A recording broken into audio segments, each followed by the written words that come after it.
Terima kasih Yang Mulia Pak Ketua. Terima kasih kepada Pak Menko PMK, Pak Menko Perekonomian, Ibu Menteri Keuangan dan Ibu Menteri Sosial atas paparannya tadi. Saya ingin melakukan beberapa pendalaman untuk keperluan yang tadi telah disampaikan oleh Yang Mulia Prof.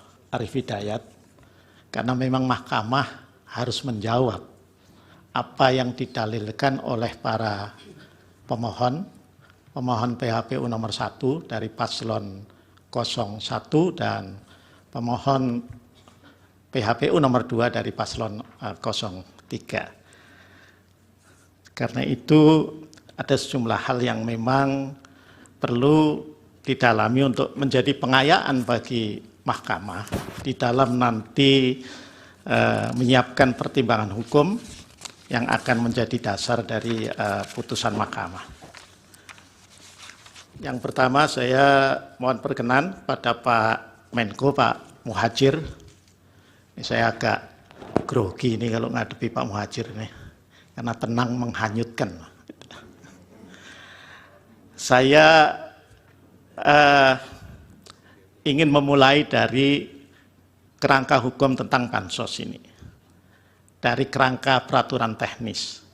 Ada peraturan Menteri Keuangan nomor 254 tahun 2015 tentang belanja bantuan sosial pada kementerian negara dan lembaga yang kemudian diubah dengan PMK nomor 228 tahun 2016.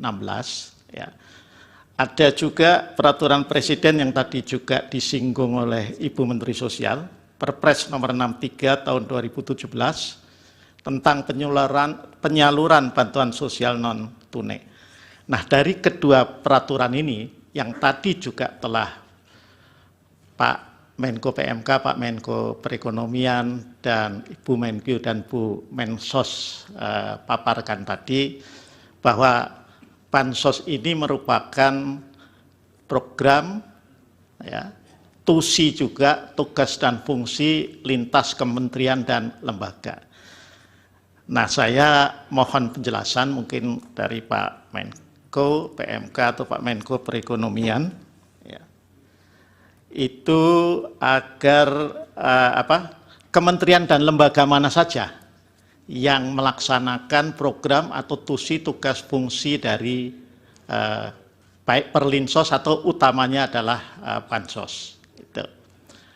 Karena ini agar jelas, karena kan selama ini kan terkesan bahwa seolah-olah yang memanfaatkan Perlinsos atau bansos ini adalah menteri-menteri yang partainya terasosiasi dengan paslon 02. Padahal sekilas saya lihat Perlinsos atau bansos ini kan ya juga ada di kementerian yang menteri-menterinya itu juga terasosiasi dengan paslon-paslon yang lain, baik paslon 01 maupun paslon 03. Jadi ini biar clear itu.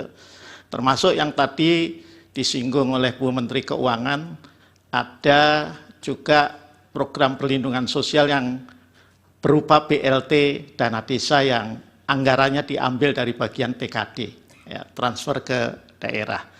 Nah itu. Yang kedua untuk Pak Muhadjir, saya membaca di Perpres nomor 63 tahun 2017 di pasal 14 itu dibentuk tim pengendali pelaksana penyaluran bansos yang anggotanya begitu banyak menteri, ya, begitu banyak menteri. Saya tidak tahu apakah menteri-menteri ini itu juga yang kementerian dan lembaganya, tidak hanya menteri dan lembaganya ini mendapatkan program atau memiliki TUSI bansos itu tadi. Ya, mohon penjelasan tentang pengendalian yang telah dilakukan.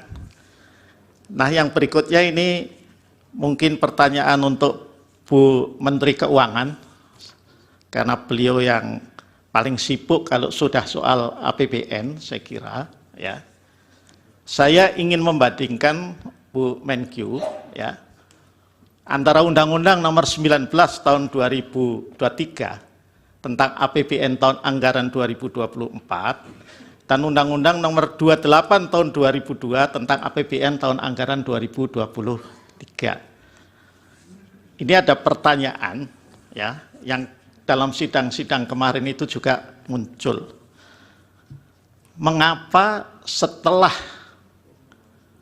COVID, justru pandemi COVID dinyatakan berakhir, tetapi perlinsos termasuk bansosnya itu naik?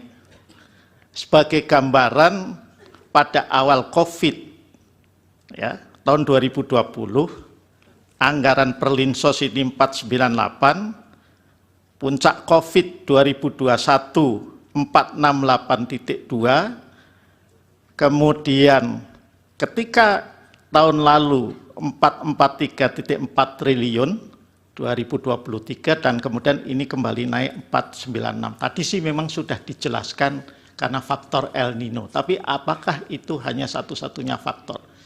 Karena prasangkanya suudonya ini dikaitkan dengan pemilu 2024. Download Tribun X sekarang, menghadirkan lokal menjadi Indonesia.